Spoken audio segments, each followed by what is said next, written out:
In November of 2023, I lost my position due to reduction in force. I immediately started applying for jobs. I had reached out previously to recruiters that I knew, people that I had worked with before, although I had somewhat of a network in this area where I live. None of that proved fruitful.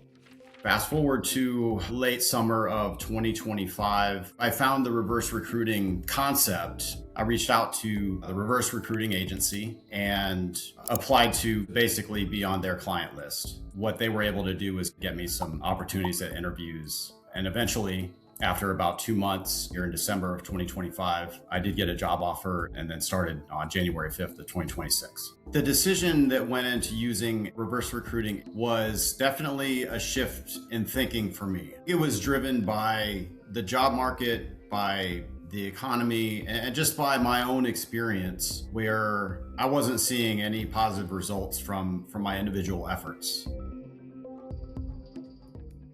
In traditional recruiting, companies pay recruiters to find candidates for open positions.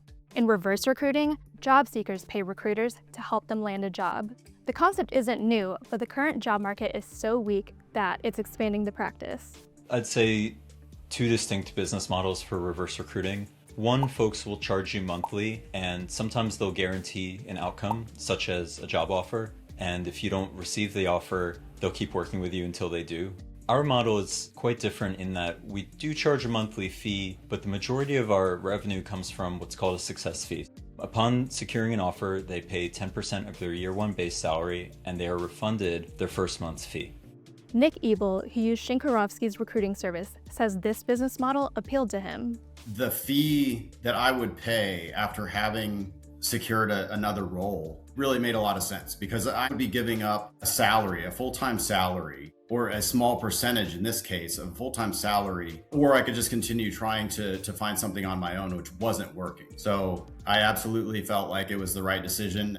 Alex Shinkarovsky launched Reverse Recruiting Agency in 2024 with just 3 clients. So far, he says he's worked with 45 clients who've completed the program, including 22 who landed job offers and 6 who landed offers on their own.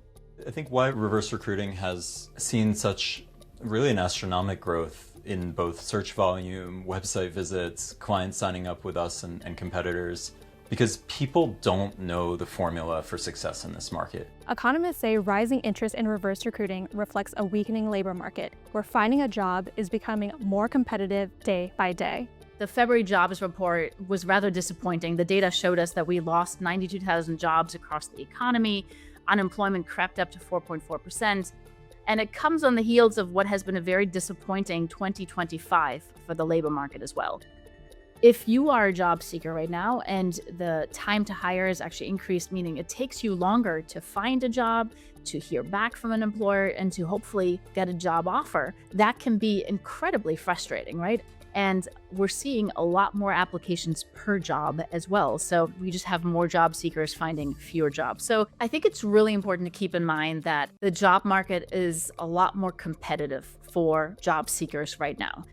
One of the main factors for why hiring has slowed significantly over the last few years is the economy. We've lived in a higher interest rate environment, and that disproportionately affected a lot of those white-collar sectors, like tech, finance, and professional services. So until we start to see interest rates really come down, I don't expect to see a lot of momentum there. So if you are in a white-collar role, it is a difficult time to find a job, which is why we do see some folks looking elsewhere and considering things like reverse recruiting. AI tools have also made it easier for job seekers to quickly update their resumes and cover letters and apply to many jobs at once. That's creating a bottleneck for hiring teams. A lot of AI tools have kind of flattened the playing field. It's a lot easier to get help to apply to jobs and to widely apply.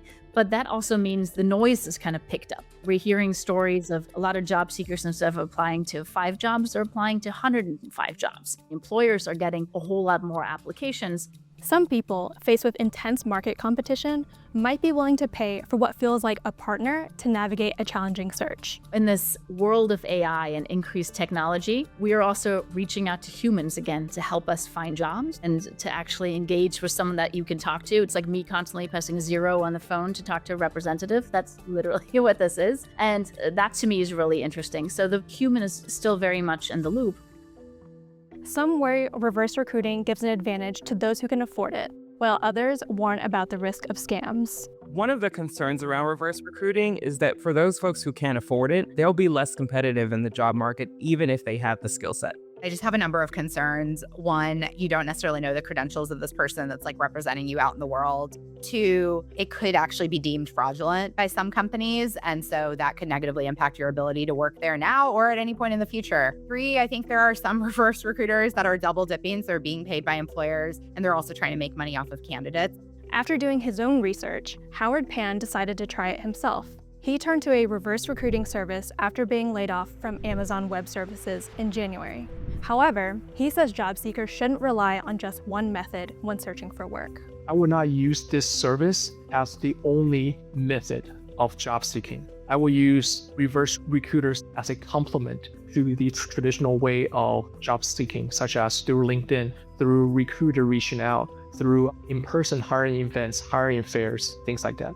I think that reverse recruiting may not be a fit for everyone, especially those that may be new to the workforce, that have not established a career yet, or very early on and maybe just don't have a couple of years of experience. Some of the advice I would give someone who is considering hiring a reverse recruiter is do your research. You need to understand that person's background. Do they understand the industry you're in? Get extensive referrals. Make sure that these are legitimate referrals, not just names this person is giving you. Like, you need to really do your research. Check Reddit, Trustpilot, where people will often post about scams that they fall for. Like, look for evidence that this is a reputable person to represent you in the world. You need to be hands-on, because the reality is if they misrepresent your experience, then you might just end up spending a lot of money on these services without really getting the results you want. Like many trends, once people learn something, they tend to stick with it. So we might see this persist, but I expect as the job market improves, people will find opportunities and they won't need to rely so much on expert recruiting.